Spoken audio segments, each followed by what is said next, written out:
I'm Bob Stern. I'm a senior metrologist here. Probably the reason why you're watching this video today is you've been speaking with one of my colleagues who's been telling you why calibration matters. And that's what we're going to examine in this brief video today. If you look at all of the specifications on, say, a signal analyzer, we challenged ourselves to pick a particular specification that really matters to many of you in measurements that you depend on. We selected TOI, or third order intermodulation distortion. What you can see here is the setup diagram for making an amplifier TOI measurement. We start out with two different sources, and those are fed into two isolators. Those are put in so that there's no reverse signals going back and interfering with the automatic level control, or so-called ALC, that's in the signal generators. And those are fed into a resistor combiner and then go into the device under test, which today is going to be an amplifier. That is fed into the signal analyzer that we'll be using today. It turns out that linearity is very important in many devices, certainly in amplifiers. And to make a very accurate measure of linearity, the best way to do that is to look on a spectrum analyzer and look for any frequency components that either are or shouldn't be there, or if they are there, below a certain specified level. And that's really what TOI is all about. So let's take a look at the signals that we're going to be seeing. We have two carriers, and when those are both present, then whatever spacing in frequency those are at, if there is any distortion in the third order, it will be appearing at an equal spacing on the left or the right hand sides of those two. For this amplifier that we're going to be looking at today, that specification is minus 78 dBc below those carriers. And now let's go ahead and take a look at the actual measurements with the instruments. We have an N9010A X series signal analyzer that we're using to make our measurements.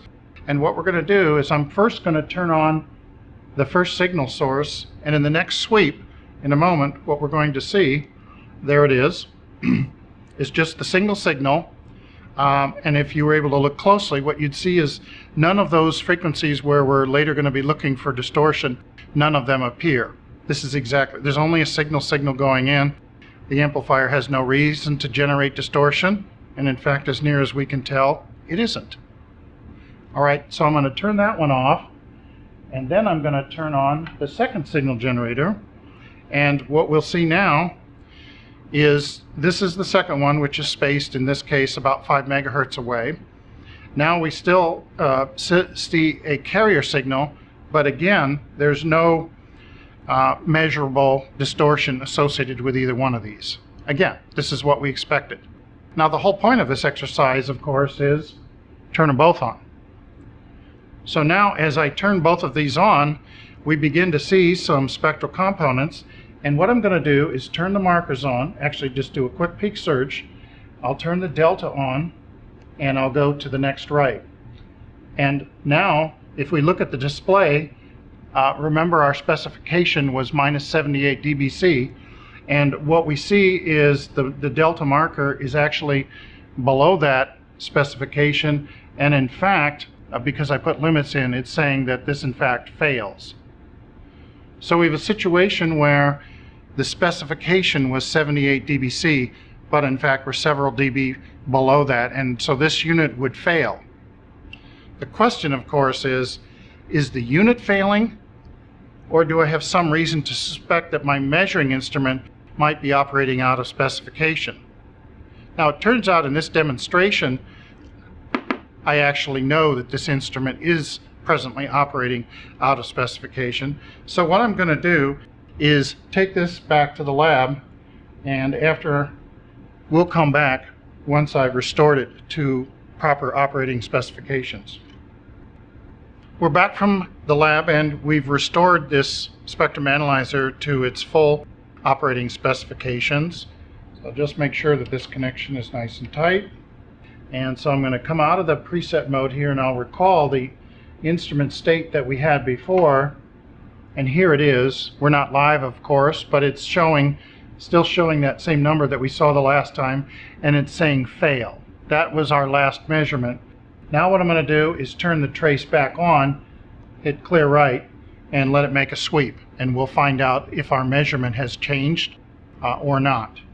And now we take a look at that. Now that you see we're actually passing, and the number indicates that we're passing by several dB. So we've made a change of over 5 dB, and it was all due to the spectrum analyzer having been out of specification.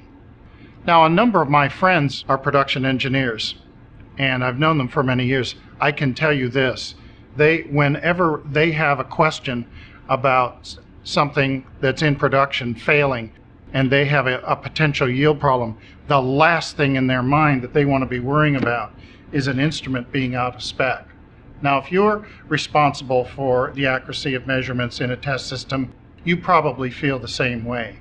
So I hope this has demonstrated to you that calibration really does matter, and it's important and can have a direct effect on the pass or fail criteria of the measurements that you make. Thank you.